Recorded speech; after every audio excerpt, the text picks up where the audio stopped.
कृषि मंत्री रविवार को बीएचयू में आयोजित अंतर्राष्ट्रीय संगोष्ठी सुफलाम में शिरकत करने के लिए पहुंचे। इस दौरान उन्होंने कहा कि जलवायु परिवर्तन वर्तमान समय की सबसे बड़ी चुनौती है। इंसानों के व्यवहार से प्राकृतिक असंतुलन की स्थिति पैदा होती है, इसके परिणाम भुगतने पड़ रहे हैं। पूरी दुनिया इस समय भारत की तरफ देख रही है। प्रधानमंत्री नरेंद्र मोदी के कहने पर ही संयुक्त राष्ट्र संघ ने 2023 को अंतर्राष्ट्रीय मिलेट्स वर्ष घोषित किया है। बता दें कि केंद्रीय कृषि मंत्री एक दिन पहले शनिवार को ही वाराणसी पहुंच गए थे। उन्होंने बीएचयू में प्रदर्शनी का अवलोकन किया, इसके बाद संगोष्ठी को संबोधित किया। उन्होंने कहा कि कार्बन उत्सर्जन दुनिया के लिए चिंता का विषय बना हुआ है। इसके लिए जैविक खेती अपनाने की जरूरत है। इससे प्रकृति और मिट्टी दोनों का संरक्षण होगा। प्रकृति को संरक्षित करने के लिए किसानों को अपने व्यवहार में परिवर्तन लाने की जरूरत है। कार्यक्रम में यूपी के कृषि मंत्री सूर्य प्रताप शाही, जगत गुरु ज्ञानेश्वर दास, भैयाजी जोशी समेत प्रोफेसर व विद्वज्जन मौजूद रहे। आप सबको ध्यान में है कि पूरी दुनिया में जलवायु परिवर्तन हो रहा है। जलवायु परिवर्तन के इस दौर में भारत भी और पूरी दुनिया भी इससे चिंतित है।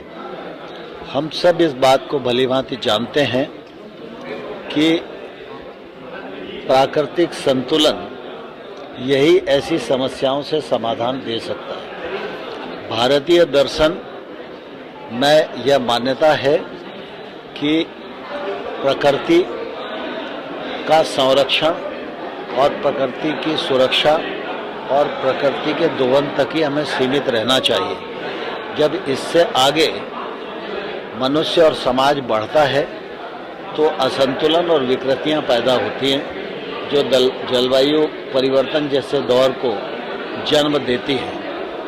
भारत सरकार, राज्य सरकार, भारतीय किसान संघ, भाऊराव देरस न्यास, ऐसे अनेक संगठनों ने मिलकर इस बात की कोशिश की है कि जिन पंच महाभूतों से मनुष्य और सृष्टि आधारित रहती है, वो अग्नि है, जल है, भूमि है, वायु है, आकाश है, इन सब पर हम सब लोगों को विचार करना चाहिए कि इनमें क्या परिवर्तन आ रहे हैं और उन परिवर्तनों से इनको कैसे बचाना है। इस दृष्टि से विमर्श करने के लिए अलग अलग स्थानों पर अलग अलग विषयों को लेकर विमर्श पूरे देश भर में चल रहा है।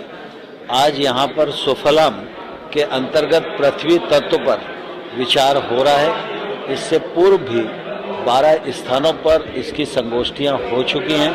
आज ये अंतर्राष्ट्रीय सेमिनार यहाँ था, उसका उद्घाटन सत्र पूरा हुआ, अभी टेक्निकल सेशन यहाँ होगा और इसके बाद इसका समारोह भी होगा।